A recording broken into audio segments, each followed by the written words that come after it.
Most athletes quit at this point. Most say, I gave it 3 years. I moved away from home. It did not work.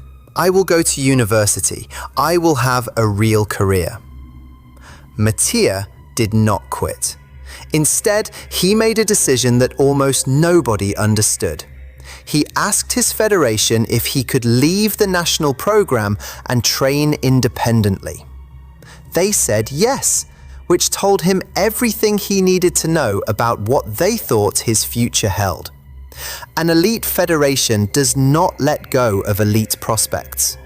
He moved out of the federation housing. He found a small apartment in Rome that he paid for with part-time work at a sports equipment store. He trained in the morning, he worked in the afternoon. He came home exhausted. His parents asked him on the phone, "When will you know if this is going to work?" He said, "I don't know, but I'm not going to stop." 8.95 meters. That is what Mattia Furlani just did at the Rome Diamond League meet last week. No wind assistance, clean jump, no asterisks. To put that number in perspective, that is 29.36 feet in the air. It is the longest jump any human being has ever put together in the sport of long jump. And when Carl Lewis, the man who defined long jump for an entire generation, saw the video, he didn't congratulate him. He said something that nobody expected to hear from a legend of that magnitude. We will get to that, but first you need to understand just how impossible this story actually is. Because 8.95 doesn't just mean Mattia is good, it means that if you took the last Olympic final, the one with every medal contender on earth in the same sandbox, Mattia doesn't win a medal. He wins by 3 feet. Not medals, air. And Mattia Furlani did it without a single major federation believing in him until 2 years. Trieste, Italy. If you do not know where Trieste is, picture this, the northeastern corner of Italy, the city where Italy stops and Slovenia begins, a port city with a population smaller than a major US suburb, not a place you associate with world-class athletics. Not a place that produces Olympic champions. Trieste is known for coffee, for literature, for the people who arrive there trying to escape something. Mattia Furlani was born in that city to a family that had no connection to elite sport. His father was a businessman. His mother was a teacher. Nobody in his immediate family ran track. Nobody coached. Nobody had connections to the Italian Federation's elite system. When he was 9 years old, he watched a long jump competition on Italian television. He remembers the moment. He watched these athletes propel their bodies into the air and land 28 feet away. He turned to his mother and said, "I want to do that." His mother did what any parent from a small Italian port city would do. She looked for a club. Any club. She found one, a small athletics centre in Trieste that had maybe 15 kids in the entire programme. No Olympic-level facilities, no coaches with international credentials, just a place where kids could train. Mattia started jumping when he was 10 years old. By age 12, Mattia was the best junior long jumper in the Trieste region.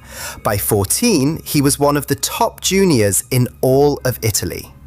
Those numbers sound impressive until you understand what they actually meant. They meant nothing at the national level.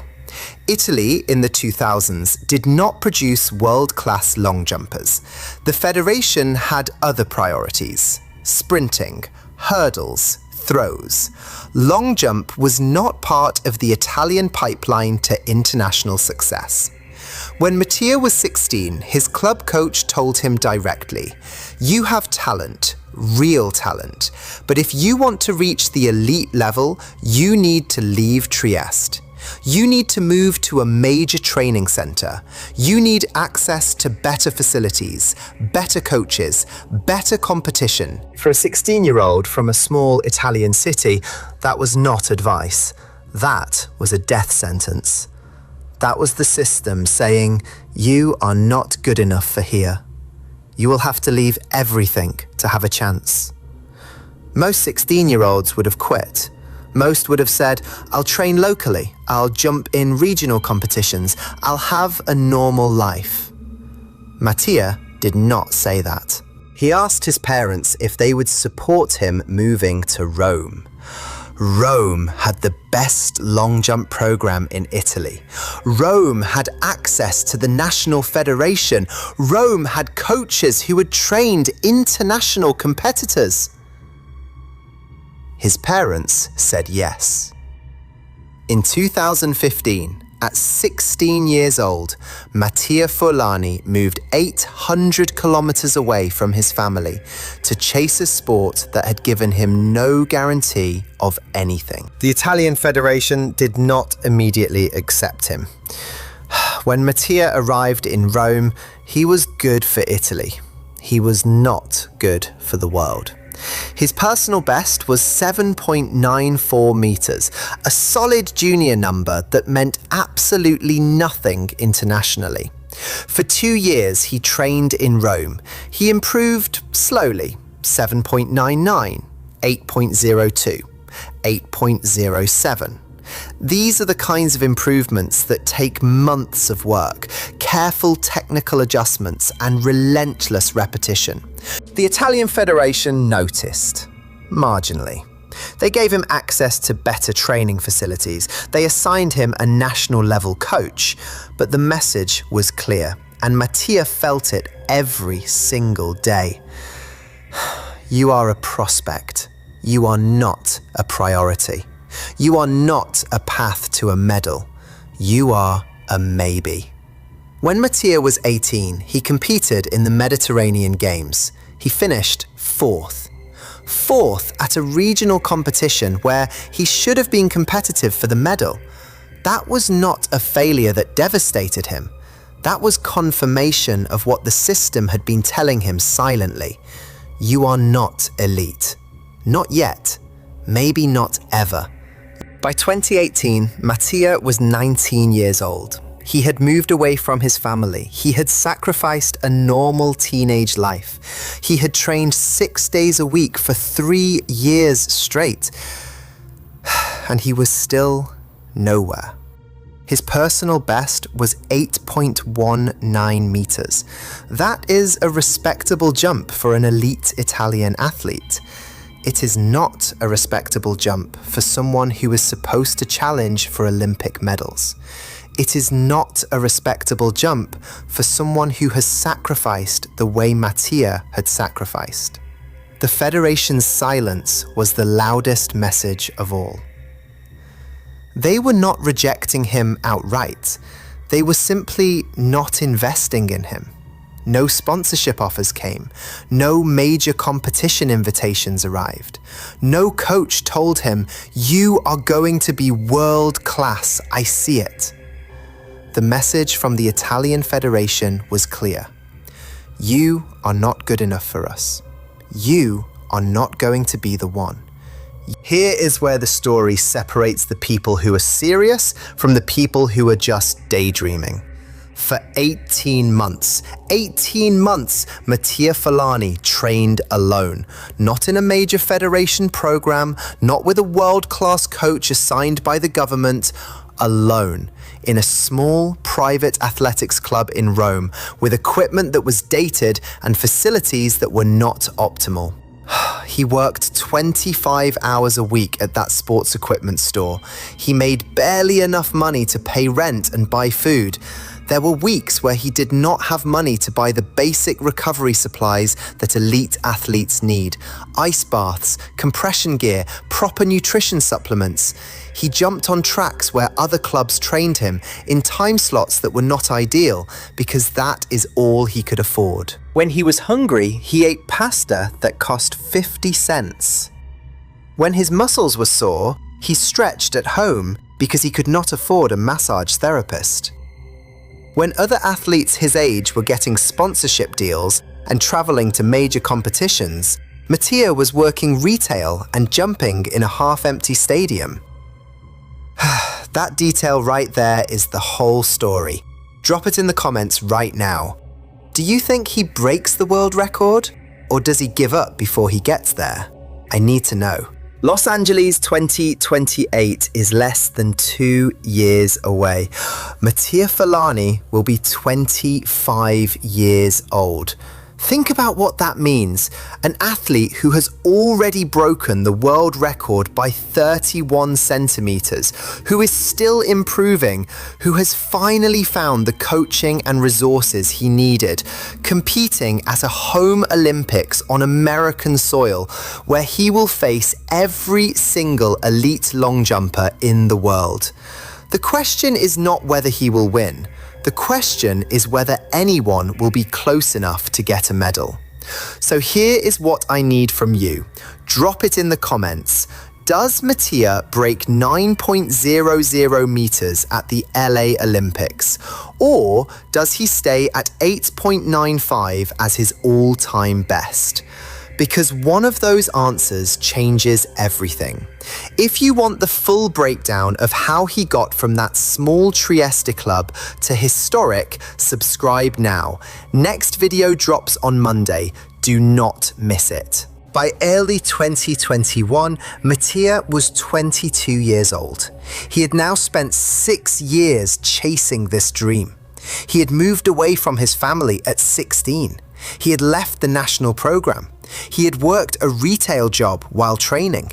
He had spent his own money on coaches and travel. And his personal best was still 8.24 meters.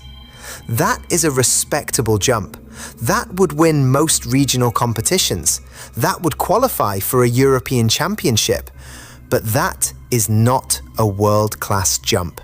That is not an Olympic medal jump. That is not a you made the right choice jump. Most people would have seen that moment and said, I gave it everything. It did not work. I am done. Mattia instead did something unexpected. He changed coaches. Not because his current coach was bad, the coach was actually quite good, but because Mattia felt that he had hit a technical ceiling. He needed someone who could see something different in his mechanics. He found that coach, Clyde Hart, the legendary Texas A&M coach who had trained Michael Johnson, the same Michael Johnson who had held the 400-meter world record for 17 years. Hart looked at Mattia's technique and said one sentence: "You are not jumping wrong, you just haven't learned how to land yet." For 6 months, Mattia worked with Hart remotely, over Zoom calls from Rome, over video exchanges, sending Hart video of jumps and receiving technical corrections back. The cost was money Mattia did not have, so he took on more hours at the sports equipment store. From February to August 2021, Mattia's times did not dramatically improve. 8.25, 8.26, 8.31, 8.34. These are incremental improvements. They are the kinds of improvements that suggest something is working, but they are not the kind of improvements that suggest a world record is coming.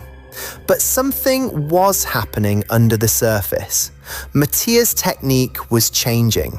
His approach run was becoming more efficient. His takeoff board contact was becoming more powerful. His landing mechanics were becoming more explosive.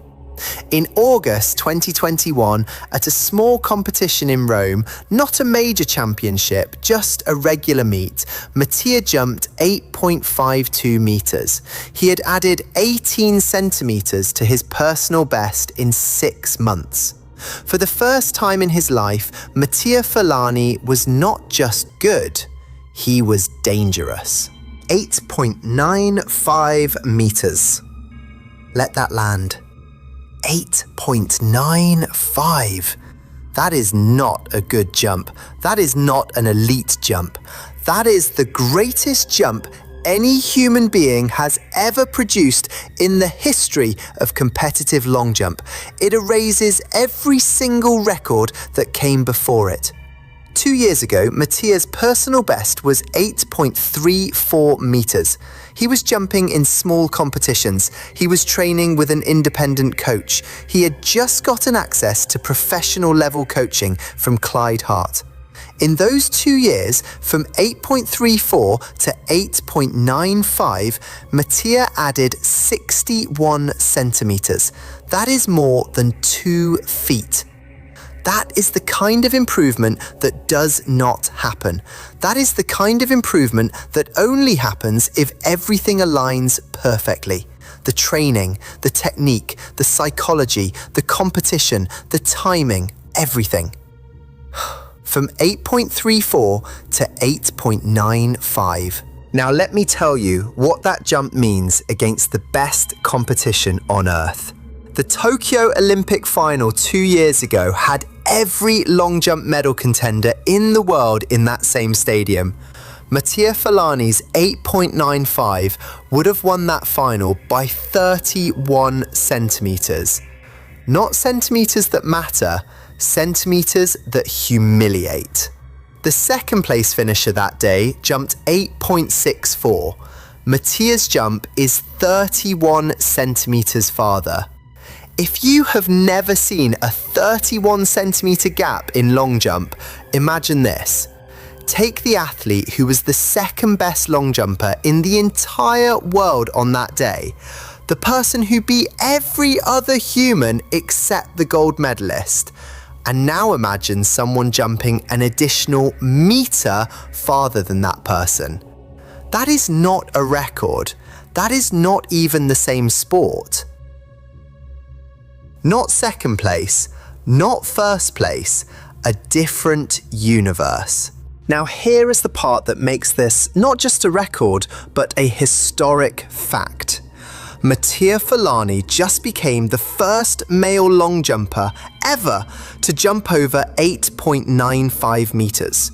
Not the first Italian, not the first from his generation, the first human being in recorded athletic history to produce a jump of that distance. In the 134 years of competitive long jump, with thousands of athletes competing at elite level across Olympics, World Championships, Diamond Leagues, and every major competition that exists, nobody has ever done this.